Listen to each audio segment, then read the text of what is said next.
says you don't get fat because you're overeating. You're overeating because you're getting fat. For so long, and yet we keep telling people over and over and over, reduce your calories, exercise more. We know it doesn't work. This is the cruel hoax because we put the blame on people when the blame should be on ourselves, on the advice that we give, which is so poor. So you eat less calories, you lose weight, right? Your body senses that you lose weight. So you decrease your metabolism and you increase your hunger, right? Then you regain that weight. But since you have a lot of willpower, you double down, right? You're gonna eat even less calories, right? And we've all done this. So you lose a bit more weight, but the problem is your body adjusts again, it reduces its metabolism and increases your hunger. And you start to regain the weight. It keeps going on and on and on until you can't take it anymore because you feel lousy and the weight's still coming back. That's the cruel hoax, right? And then, to top it off, everybody thinks, oh yeah, that guy, he couldn't stick to his diet. So again, this is strong evidence that the hormonal view of obesity is much more correct because it's the obesity, it's the insulin which leads to the obesity, which leads to the compensations that we see, right? These are hormonal effects. You're hungry because your body is increasing the ghrelin, you're decreasing your metabolism, you're not burning it off, right? And this is the whole thing. That sets you up. It says you don't get fat because you're overeating. You're overeating because you're getting fat, right? Which sets you up for the proper question, what's making you get fat? So, what raises insulin the most from a dietary standpoint? Refined carbohydrates, right? Sugars, refined grains. What raises it the least? Natural fats. 네, 저번 영상에서 다이어트는 의지력의 문제가 아니라 인슐린의 문제라고 말씀드렸죠. 제임스 번 박사도 같은 이야기를 합니다. 그런데 우리는 살을 빼기 위해 무조건 적게 먹으려고 하죠. 문제는 섭취 칼로리를 줄이면 우리 몸의 신진대사도 함께 떨어진다는 겁니다. 들어오는 연료가 적으니 공장 가동을 중단하는 거죠. 더 심각한 건 칼로리 섭취를 줄이면 몸은 이전보다 훨씬 더 큰 배고픔을 느낀다는 겁니다.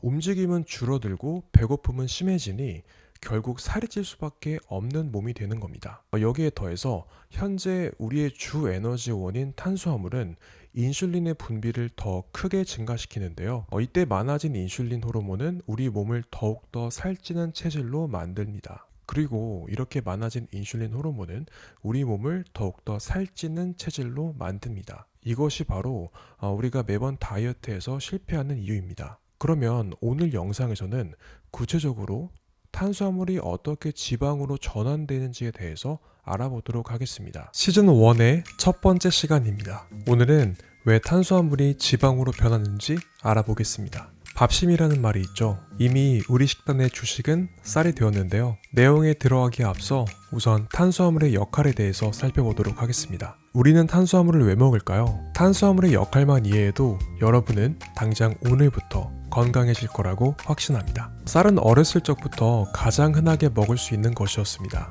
마트만 가봐도 빵, 면, 과자 등 가장 쉽게 접할 수 있는 에너지원입니다. 탄수화물이 주 에너지원 아니야? 라고 생각하시는 분들이 계실 텐데요.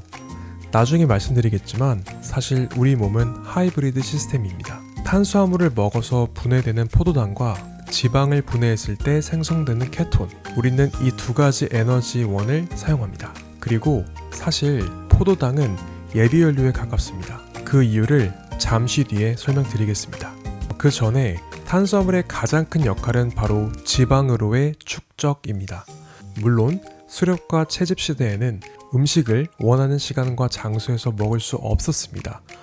그래서 몸속 체지방을 축적하는 것은 언제 닥칠지 모르는 굶주림을 대비하기 위한 최선의 방법이었습니다. 탄수화물을 원하는 만큼 먹을 수 없었던 과거에는 최적화된 몸이었죠. 그런데 이렇게 좋은 대사 시스템도 원할 때면 언제든 음식을 먹을 수 있는 현대사회에서는 치명적입니다. 실제로 주식이 밥이 된 역사는 길지 않습니다. 인류 역사 400만 년을 기준으로 농경사회가 시작된 건 고작 4,000년 전입니다. 그러니까 1000분의 1에 해당하는 기간이죠. 그래서 인류의 몸이 지금의 환경에 맞게 진화하기에는 시간이 턱없이 부족했습니다. 여러분, 혹시 필수 탄수화물이라고 들어보셨나요?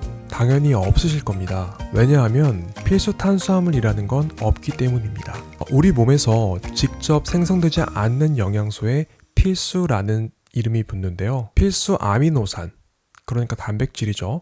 그리고 필수 지방산은 우리가 꼭 챙겨 먹어야 하는 영양소입니다. 이런 과학적 증거만 보더라도 탄수화물 섭취는 꼭 필요한 것이 아니라는 걸 아실 수 있습니다. 영상 초반에서 제가 탄수화물은 주 연료가 아닌 예비 연료라고 말씀드렸는데요. 이제 그 이유를 설명드리겠습니다. 사실 포도당은 지방으로 저장되기에 앞서 글리코겐으로 전환되어 저장됩니다. 이때 간과 근육은 포도당을 글리코겐의 형태로 저장하는 저장 창고의 역할을 합니다. 그런데 이때 글리코겐으로 저장될 수 있는 양에는 한계가 있습니다. 예를 들어 67kg 그리고 체지방률이 20%인 사람이 있다고 가정해 보겠습니다. 이 사람의 체지방은 13.4kg입니다. 67kg에서 0.2를 곱한 값이죠. 지방 1g당 약 9칼로리니까 이 지방에는 대략 12만 600칼로리가 저장되어 있습니다. 그렇다면 글리코겐에는 얼마만큼의 에너지가 저장되어 있을까요? 글리코겐은 근육량을 25kg으로 가정했을 때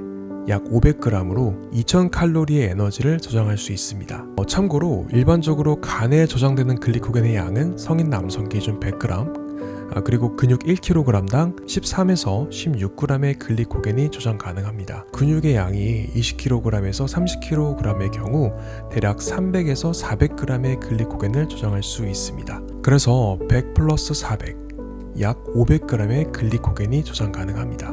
그래서 정리해보면 체지방 1.3kg에는 12만 600칼로리, 그리고 글리코겐 500g에는 2000칼로리가 저장되어 있습니다. 그래서 지방에 저장할 수 있는 에너지는 탄수화물의 60배가 넘습니다. 비교가 되지 않는 수치죠. 인류는 일상생활을 하며 몸에 있는 지방을 태워 생활하고 순간적인 움직임이 필요한 비상시에는 포도당을 사용했습니다. 그런데 이마저도 근육이 적은 사람은 포도당을 에너지로 저장할 수 있는 양이 더 적겠죠. 자, 그럼 탄수화물을 먹으면 왜 지방이 생기는 걸까요? 탄수화물을 먹으면 인슐린이 분비되는데요. 인슐린은 두 가지 역할을 합니다. 첫째, 혈액 속의 포도당을 세포가 이용할 수 있도록 해 혈당을 일정하게 유지합니다. 둘째, 글리코겐에 저장되고 남은 포도당은 지방세포에 저장됩니다. 그래서 이때 이 인슐린이 탄수화물을 지방으로 바꾸는 역할을 하는 거죠.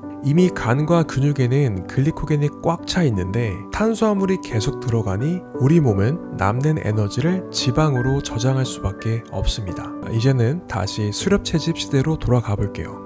인류 조상들은 몸을 많이 움직여 근육량이 많은 상태에서 원하는 만큼 탄수화물을 먹을 수 없으니 어쩌면 반강제로 건강한 몸을 유지할 수 있었던 겁니다.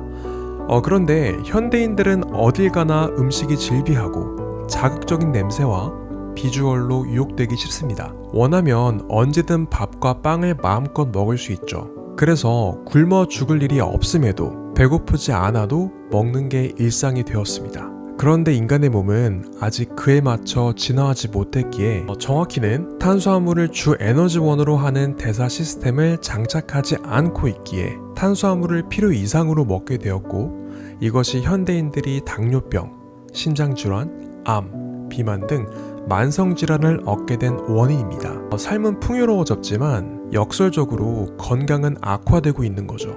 자, 이제부터가 진짜 중요한 내용인데요. 몸에 어떤 이상이 생기는지에 관한 이야기입니다.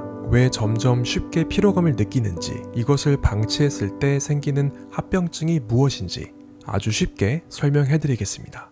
이 내용은 영상이 길어지니 시즌 1, 2부에서 다루도록 하겠습니다. 그럼 다음 영상에서 뵙겠습니다.